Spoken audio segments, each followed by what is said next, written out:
जिंदगी में कुछ मौके ऐसे होते हैं जहाँ पर आपको बहुत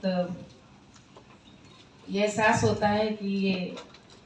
जिंदगी आप पे बड़ी मेहरबान है जो आप ऐसे लम्हे का हिस्सा बन रहे हैं। ये आज की शाम कुछ ऐसी ही है। बचपन से जिन्हें देखते हुए हम लोगों ने जिंदगी में क्या कुछ खूबसूरत है,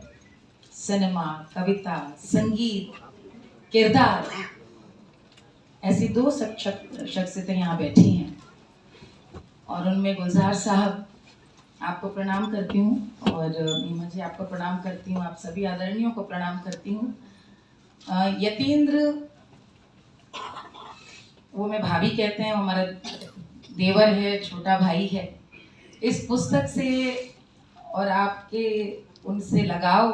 की पूरी बातें, पूरी चर्चा, उसकी यात्रा के कहीं ना कहीं हम सब लोग भी साथी रहे, जिसका किताब में जिक्र भी किया है यतीन्द्र ने। और यहाँ पर सलीम आलू साहब बैठे हैं जिन्हें मालूम है कि 10-12 साल से हमारी आपसे गुलजार साहब को लेकर कितनी बार बातें होती रही है, लेकिन कभी कभी ऐसी हसरत दिल में पैदा होती है कि किसी को आप इतना चाहें, आप किसी की ऐसे परस्तिश करें कि बस आप उसे देखें, दूर से देखें, आप उन्हें पढ़ें गुने। मैंने कभी सोचा नहीं था कि इस तरह से इस पूरे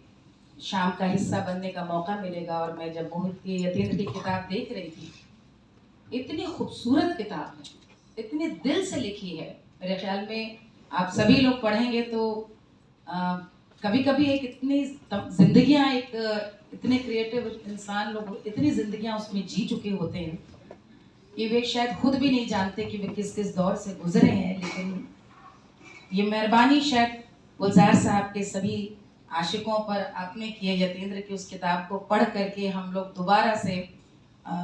उसे इश्क में ढल सकेंगे। मैं उस पीढ़ी की हूँ जब हमने परिचय, खुशबू, कोशिश, इन फिल्मों को देख करके एक ज़माने में जितेंद्र साहब से इश्क हो गया था। मैं सिर्फ इसलिए क्योंकि सफ़ेद कुर्ते पैजामे में जिस तरह से वो पेश होते थे, वो आपका ही अक्स नज़र आता था उनमें, आप खुद उनमें नज़र आते थे। और जब बड़ी हुई तो क्यों बचपन में अपने माता पिता के साथ देखी, जब जवान हुई तो वो फिल्में दोबारा देखी, जब मेरी बेटी जवान हुई तो मैंने उनको वो फिल्में दिखलाई। और टाइमलेसनेस जिसे कहते हैं, कालजयी रचनाकार वही होता है कि आप जब इन फिल्मों को देखें, जब उन गानों को सुने, जब उन किरदारों को देखें,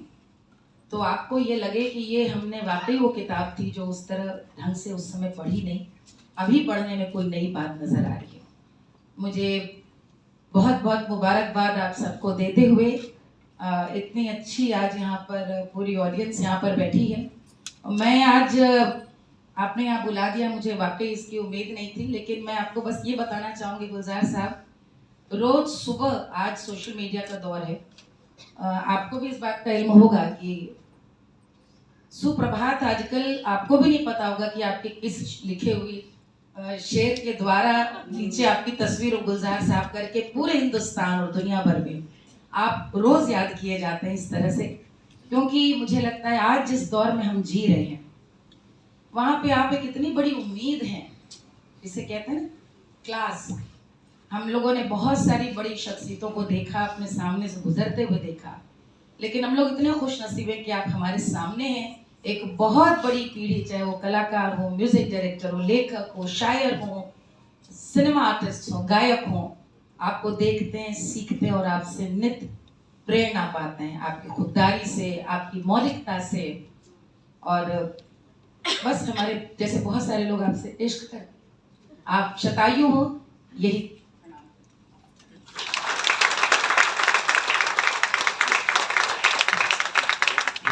वाल्मीकि आपने क्योंकि जिक्र किया तो मुझे लगता है ये जिक्र करना भी जरूरी कि रोज सुबह